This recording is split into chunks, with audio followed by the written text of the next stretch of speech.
무시 정권의 빚의 폭풍 증가 이후 다단계 판매, 조직원들의 세금 빼먹기에 대하여 말씀드리겠습니다.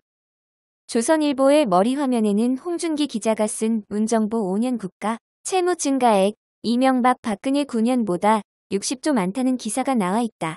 기사는 사실을 전하는 스트레이트 기사인지라 기자가 논평을 전할 수 없는 영역이다.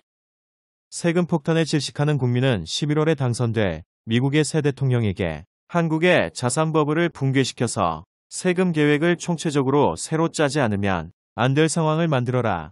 악망문을 계속 보내야 할지도 모른다. 정부가 각종 복지 지출과 한국판 뉴딜 등 다음 정부에서 지출해야 할 항목까지 미리 무더기로 정해놓은 탓에 다음 정부에서도 100조 원대 슈퍼적자 재정이 지속될 것으로 기획재정부는 전망했다. 정권 재창출이 되든 그렇지 않든 다단계 조직원처럼 관리가 되는 밀란 조직 관리에는 돈이 많이 든다. 다단계 조직 같은 밀란 조직은 그들은 시민운동이라고 주장하기도 한다. 결국 종법제적인 수직 종속적 결합이다. 조직폭력배의 형님-동생 결합으로 비유할 수도 있다. 말 잘 들어라라는 설득이 필요가 없다. 훈계가 필요 없다. 호주머니에 돈을 찔러 넣어 주면 말 잘 듣는다. 매년 정부의 재정 집행이 몰상식하게 방만해지는 인연이 이것이다. 운동권 조직의 탄생은 조직 보수들의 대학 후배들을 향한 술 사주기부터 시작했다. 그들에게 조직 관리는 곧 권력 관리이기도 하다. 수직 종속적으로 이어진 조직이 있고 그 윗머리만 계속 바꾼다. 김대중 때 하던 거 그대로 노무현을 내세우고 권위주의 문씨를 내세운다. 국가 재정의 설정은 정치 권력의 의중을 반영한다.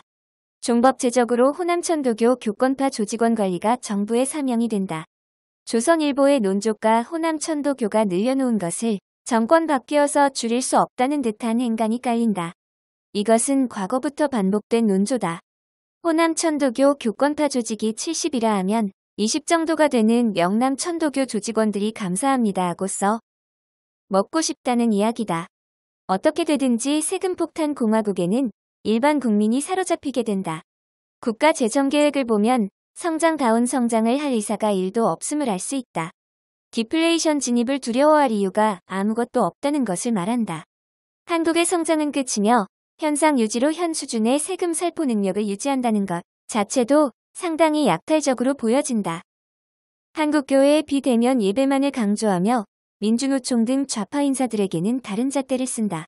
이 모든 것은 역대급 거대 정부로 획일하고 관의 돈을 특정층이 영구하게 빼먹고 그 효과로 특정층이 영구히 권력을 유지하자는 발상을 깔고 있다. 호남 향후의 조직이 가는 곳에 품앗이 사회주의 이념이 깔린다. 마치 히틀러 조직이 고대 사회를 향유시켜서 당시 독일의 실정법 적용을 막았듯이 호남 천도교에 깔린 아시아 고대 공동체를 상상시켜서 중국 문명식 특정 시족 권력 독점을 정당화한다. 실제로 그러한 문화에 섞이면 다양하게 구어체 속에 담긴 고대 신화를 사용하면서 서양법을 회피하는 일군의 파벌 문화를 느끼게 된다. 상식적으로는 호남 좌파 독재 권력을 붕괴시키려면 이 문화를 깨뜨려야 한다. 그런데 원불교 김무성이 원불교 박지원의 해악이 될 일을 선택할 리가 없을 것이란 게 한국 정치의 불편한 모습이다. 김무성을 추종하는 노인들은 자기들은 서양법을 호남 천도교 파벌주의와 유사한 조직에 더 씌운다고 괜찮다고 이야기한다. 그러나 압도적으로 호남 천도교가 화력이 더 세버린 현장 속에서 영남 천도교는 호남 천도교의 애완견이나 반려견이 돼 버리고 만다. 원불교 김무성의 동서화합론이나 원불교 김종인의 광주민중항쟁 강경진압에 대한 사죄는 호남에 대하여 영남을 이등 국민화하면서 상상 속에서 대등질서 인양하는 중국 문명식 착각 생산이라고 보여진다. 건국 후 단 한 번도 40%를 넘지 않았던 국가 채무 비율은 올해 처음 40%를 넘어선 뒤 2024년에는 60%에 근접하게 된다. 디플레이션을 두려워할 이유가 아무것도 없다. 디플레이션으로 대규모 세금 결손이 빚어지고 더 이상 이 시스템을 유지하는 게 불가능한 상황으로 처하지 않으면 김무성 박지원 연합 조직의 귀족상층은 조금도 이 문화를 바꿀 것 같지 않다. 어차피 디플레이션으로 가든가 안 가든가 결론은 국가빚의 폭증이라면 디플레이션으로 악이 심판받는 선에서의 폭증이 정. 의롭지 싶은 게 농담이라고만 말할 수는 없을 것이다. 홍기용 인천대 교수는 향후 저출산 고령화 상황에 대한 고려가 필요한데 정부가 재정 적자나 국가 채무를 너무 급격히 늘려나가고 있다며 계속 재정 지출을 늘리기보다는 감세와 규제, 완화 등을 통해서 민간의 경쟁력을 끌어올리는 것이 국가 경제에 더 도움이 될 것이라고 했다. 모든 국가 재정 집행의 방향성은 종법제 조직 관리로서 형님 동생 관계로 이어진 조폭 관계로 형성된 조직의 윤활유로서 기름칠이다. 그 세금 집행의 공공성과 현실성 문제는 감춰진다. 권위주의 문 씨의 인격적 비난을 좋아하는 사람들에게 묻고 싶다. 그렇게 하면 시원하다. 시원하다. 그렇게 말하는 분들의 거의 100%는 한국 사회의 구조적 문제에 무관심하다. 김대중과 김영삼 조직은 근본적인 시작부터 결과적으로 거짓말인 셈이다.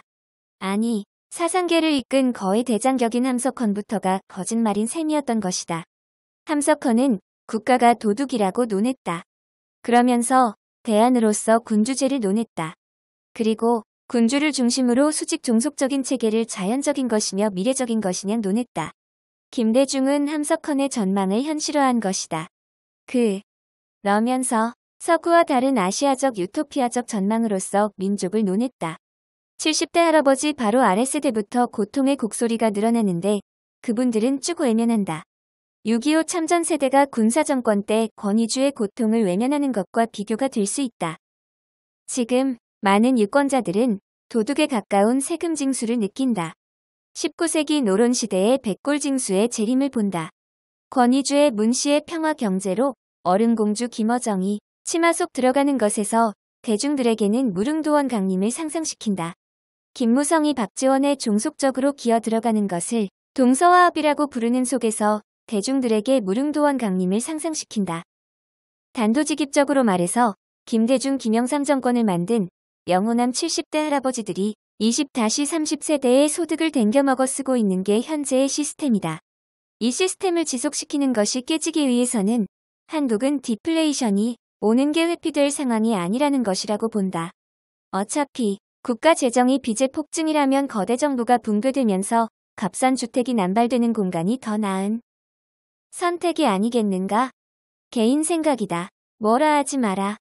좋아요, 구독, 알림 설정 좀 해주면 덧나냐?